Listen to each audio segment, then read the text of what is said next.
Greetings everyone, and welcome to Keeping Up with Papa Life After Work, where we learn how one man manages to keep himself busy, physically active, and mentally engaged after retirement with projects. Today's project, well, it is out with the old, and no, I don't mean me, and in with the new. Check it out.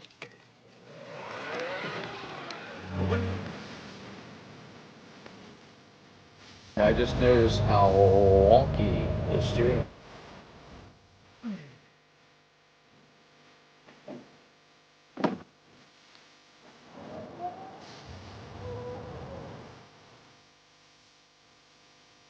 If you're curious, this is the engine compartment.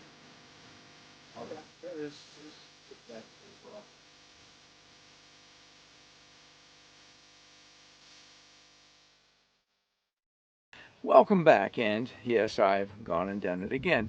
Last time it was a brand new Kubota B2601 tractor, which by the way was an excellent investment for me. This time, this is something I've been considering doing now for nearly 2 years. Well, we have gone out and bought ourselves a brand new Polaris Ranger XP Kinetic in the premium package.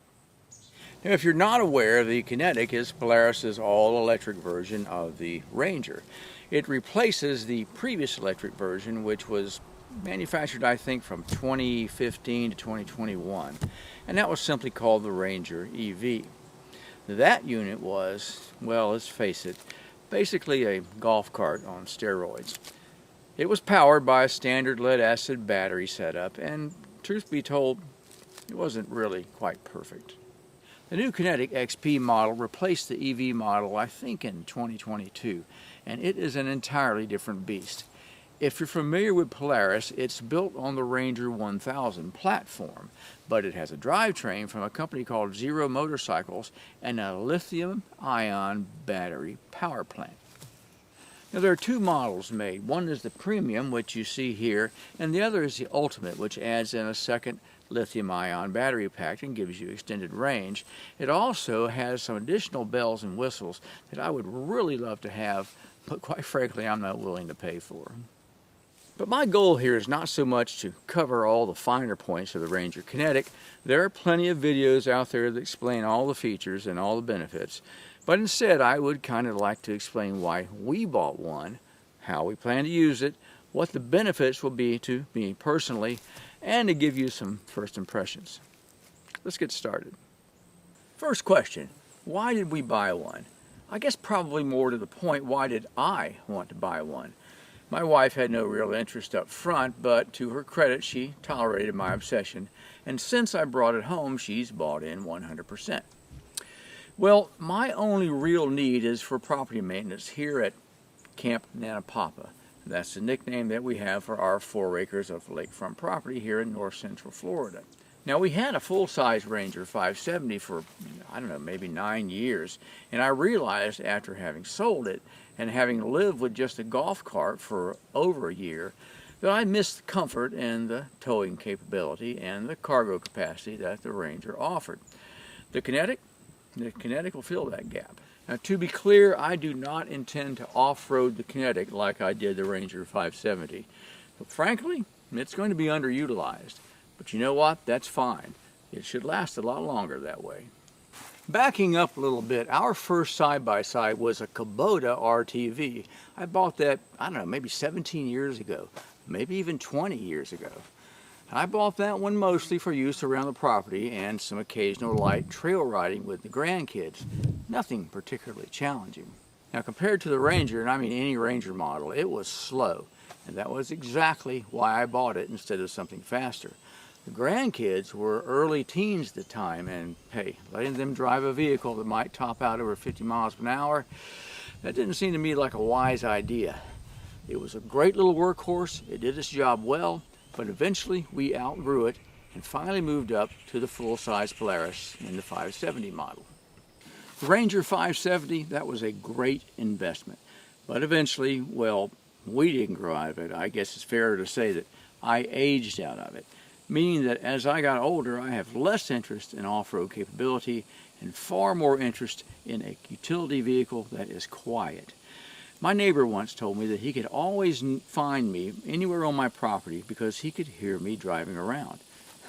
And he has substantial hearing loss. Well, I did everything I could to quiet that unit down, but I really just didn't have any luck at all. I finally got fed up with it and I started looking around at options. And that was about 18 months ago, maybe 20, in the early spring of 2024. And that's when I took my first serious look at the Kinetic. Needless to say, I researched the Kinetic like crazy. There was a lot of information online and a lot of video praising the machine's performance, but the platform was so new that there were no long-term reviews available. And believe it or not, there still aren't. I intend to fix that as this thing ages. But the reviews that were out there were overwhelmingly positive, so I decided that if I could swing it, I would sell my Ranger 570 and upgrade to a Kinetic. That is when reality set in. There was one major barrier: price.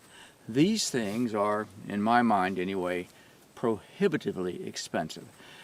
This model, the premium package, MSRP is today at $29,999, $30,000. The Ultimate is $37,499, so basically $7,500 more. You can buy a car for less money than that. And by the time you tack on dealer add-ons, and most dealers try to charge these, it's an inflated additional profit line item for them. By the time you add on freight and assembly and dealer fees, the price just gets obscene. I paid less than $12,000 out the door for my old Ranger 570 back in 2015. And I thought that was too much. All that said, I probably could have afforded it, but there was principle involved. So I backed up 10 yards and I punted. Instead of a Polaris Kinetic, I sold my Ranger. I bought my wife a brand new golf cart for half the price of the Kinetic, and I converted her 9-year-old E-Z-GO to a work cart. This is my work rig for around the property. Now, I used to have a Polaris Ranger.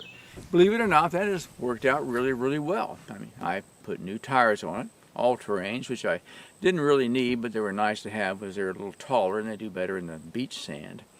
And for the past year and a half, it's been my go-to for property maintenance. Other than the tires, I haven't spent a dime on it. The batteries are only about maybe 2.5 years old. Hey, it has some quirks, but all in all, it's been very dependable.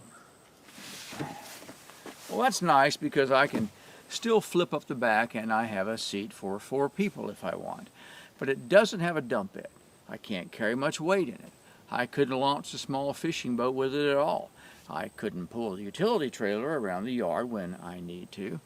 And I have to be pretty careful to avoid deep sand, which we have on the beach, or muck, which is on beaches nearby. But you know what? I was mostly content and I guess just resigned to the fact that something more suited to my needs was not in the cards.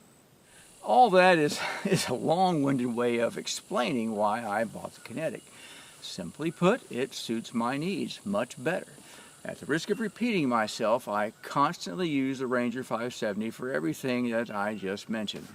Towing the trailer, moving and launching the little small boat, hauling heavy loads of firewood, concrete blocks, pull down a few trees, pulling limbs out of trees, bouncing through rough terrain when needed, and off-road trips a couple times a year, actually. We even took it all the way to Colorado on an elk hunt a few years back. The golf cart, not suited for any of that. Frankly, I missed being able to jump into the side-by-side and not having to temper my activities due to the lack of capability. The Kinetic meets all of my needs, with one possible exception that I'll explain later. Anyway, I had pretty much just given up, and then this popped up, completely out of the blue. And every now and then I would poke around a little bit online to see if something of interest was happening, and much to my surprise, I found 2 of these, brand new, discounted online, heavily discounted, and I mean very, very heavily discounted, and at dealers within easy driving distance. Curious, I made some calls. Well, dealer number 1, well, they had already sold theirs, and so they were very forthcoming with the reason for the massive discount. These were new units, brand new units, never titled. The dealers took delivery back in early 2025, I guess, and then almost right away Polaris sent out a recall and a stop sell notice. Had something to do with a crack that could let water in and do damage to the battery pack. Well, true to their nature, Polaris was a little bit slow in supplying parts for the recall. So the unit sat on the dealer's lots for 6 months or longer before the recall repair kits came in. Once the kits arrived, the units were removed from the stop sell, and Polaris, knowing that they needed to move the units built earlier in the year, offered to cover a substantial discount. That, along with a $3,000 rebate already in place due to slow sales that, quite frankly, are an industry-wide issue right now, that caused the sales price to drop by a third. And that made it affordable. And as I already mentioned, the unit close to home was sold, but there was another one listed even lower in price, 78 miles away. I called them, brokered the deal over the phone, and picked it up 3 days later. So that's the backstory. Now let's talk first impressions. Well, I've had a Kinetic now for about a week, and I put maybe 40 miles on it, and that's really it. Not a lot, but it's enough for me to get a feel for the performance and any quirks that the unit might have. So what do I think so far? Well, here's some good stuff, some bad stuff, and some, well, general observations. Well, let's start off with the bad things. First, so far, there aren't any. None really at all. Now, there are a few quirks that you need to adjust to. And if you're thinking about buying these, I recommend you do a little research online so that you know what to expect and that you manage your expectations. That's an old corporate phrase from when I was in sales years ago. Anyway, that way you'll be informed and you won't be disappointed. The first thing that is a surprise to some people, but not to me because I did my research up front, is that this thing is supposed to be whisper quiet. You should be able to ride along on this and barely raise your voice at all to talk. And quite frankly, that is entirely the case. It's really quiet to talk in and drive in or ride in and have a conversation with whoever's in the vehicle with you. However, there is some engine whine. Listen to this. In this clip, I am attempting to capture the whine coming out of the rear end. We are in the cockpit.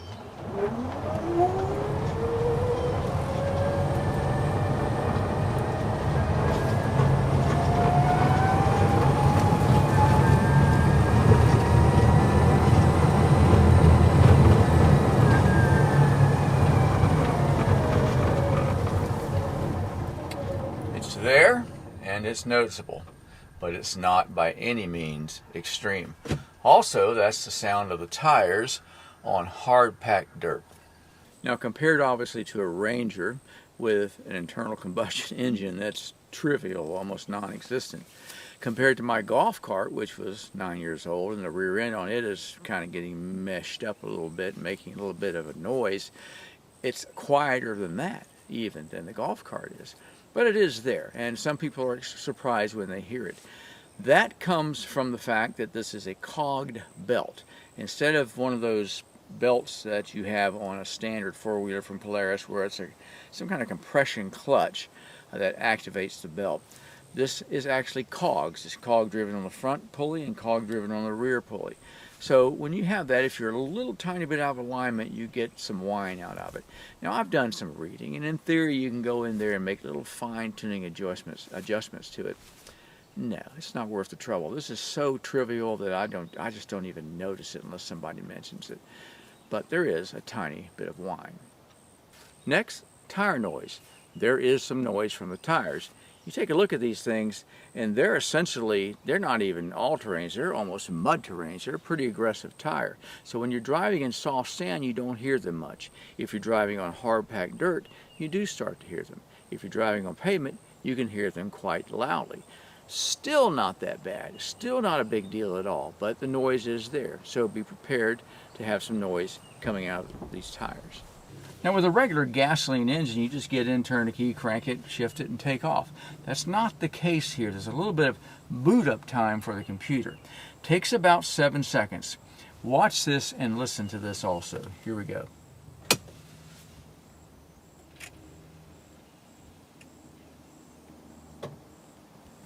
you hear that little clunk. When it gets to the end of the word Polaris, or near the end of the word Polaris, being running across the screen, you'll hear a little click coming from the back end, and that is the transmission's electric system, whatever's involved there, engaging.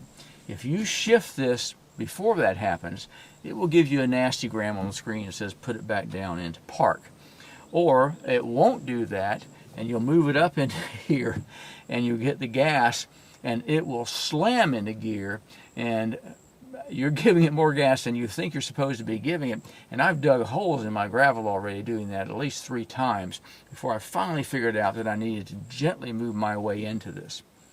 That's all learning curve, and that's it. It's just something you have to figure out when you first buy it. Finally, there's not great guidance on when you should charge it. The book says a few things, and you see things online. I think it's kind of boiled down to when it gets down to under 50%, maybe down around 40, you should go ahead and plug it in and charge it. For me, that's going to be 5 to 7 days between charges. Not at all something for me to be concerned about. One important thing to keep in mind, though, is that if you let it get down around 20% or under, it'll probably go into limp mode. It means it's going to run really, really slow, and it's going to conserve battery energy to get you back home. So don't let it drop down that low. Go ahead and charge it when it gets, I don't know, minimum or maximum of 40% discharged. That's it. Driving on a nice straightaway, and I just noticed how wonky the steering wheel alignment is. It is way off. I wonder how you fix that. You know, I'll mention one more thing. I'm not too fond of these. They flop in and out a lot. They're a little hard to buckle sometimes. And they're just kind of inconvenient, so I'll be probably putting some half doors on a little bit later. But as far as bad goes, that's it. And that's nothing in that entire list was bad. So I don't have any real criticisms of the unit at all. So with the bad out of the way, let's talk about the good stuff. Already mentioned, you can talk in a normal voice when you're driving in this. Even when it's in a noisy area where the tires are making noise, you can still talk in a normal voice. That's fantastic. Break in. How do you break in the unit?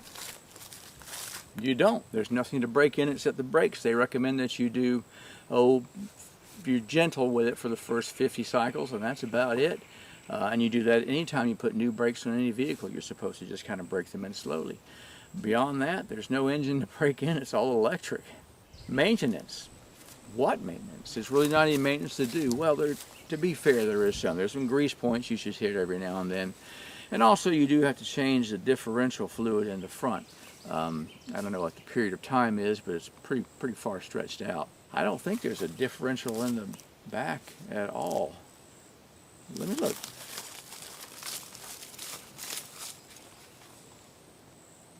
Oh yeah, there's a diff back there as well. So you'll have to do them both probably at the same time. Another item that's really just nice is this dump bed. It's got a really nice hydraulic piston. So, let her go. It dumps.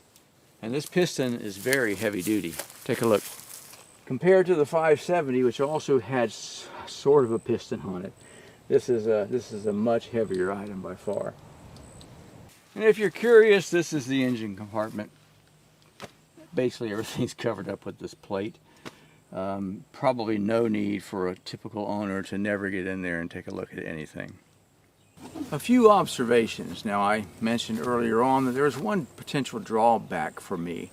And not drawback for me is water depth. I'd like to be able to launch the boat and not be concerned about doing damage to the electronics on the back end, which is where the engine and the battery is back there.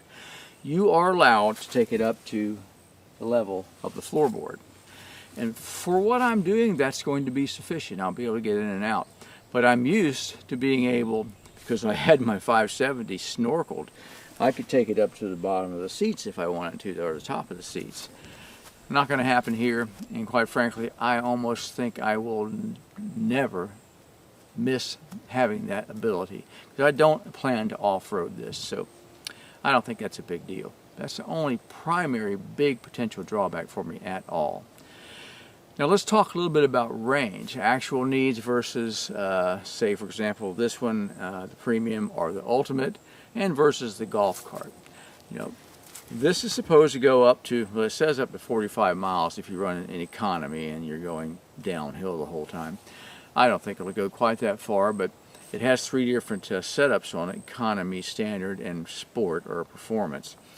Of course, the more powerful ones use power a lot more aggressively than the economy does. Well, I've been running it in standard because I get the best throttle response that way. That's what I prefer to run, and it works real well. I'm still getting in the range, I think, of 40 miles out of it. And wow, you know, that's a long way. If I were to decide to drive it to town and go to the grocery store or something like that, that's a 4-mile trip. So I could go 4 miles there and 4 miles back, you know, 5 times without ever running out of electricity.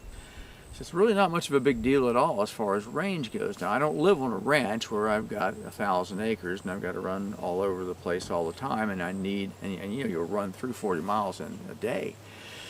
So for me, it's no big deal, and it's pretty much just like what I would get out of the golf cart. So I'm very happy with this. Height, this is a taller step up than a standard golf cart. I don't know what it is. There's 14 inches of clearance at the differentials, and that's pretty darn high. These are 29-inch tires, so this has got a lot of lift on it naturally from the factory. If you are not very tall, my wife's only 5 feet, she has a little bit of difficulty getting into it, but she's able to use this grab bar. But it is a bit of a challenge for people who maybe aren't strong in their legs, have some kind of issue getting in and out of vehicles that are high. For me, it's just fine, no problem at all. You'll get a kick out of this. It barely fits in the garage. The width is fine by 8-10 inches on each side, but the height, it's close. It really is close to hitting the garage door. Take a look at this picture.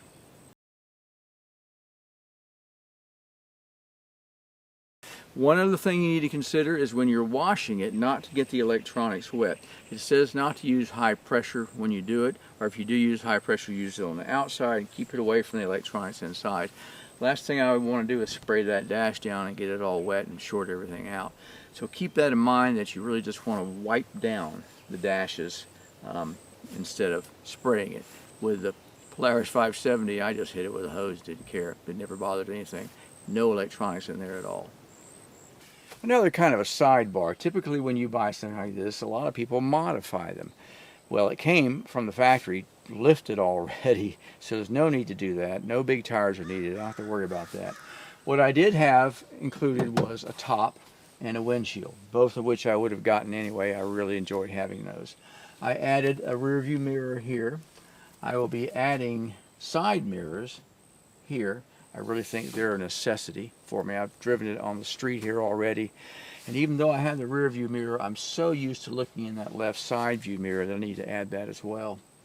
And then finally, it comes with this grab handle on this side. It does not come with one on the other side, and I've used those for years to get in and out, so I've ordered one of those to put on that side also.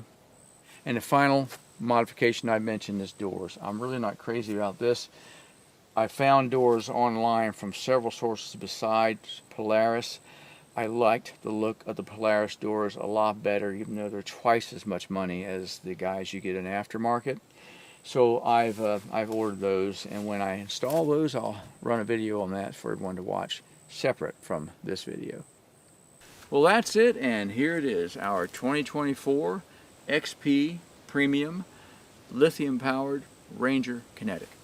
So far, I am very, very happy with it and glad that we made the purchase. I think this is something we will both enjoy and get a tremendous amount of use out of for many years to come. A reminder that a little bit later I'll be following up with a door installation video. And as usual, questions and comments and advice are very much appreciated. Please remember to hit that subscribe button, and I'll see you next time on Keeping Up with Papa, Life After Work. Papa out.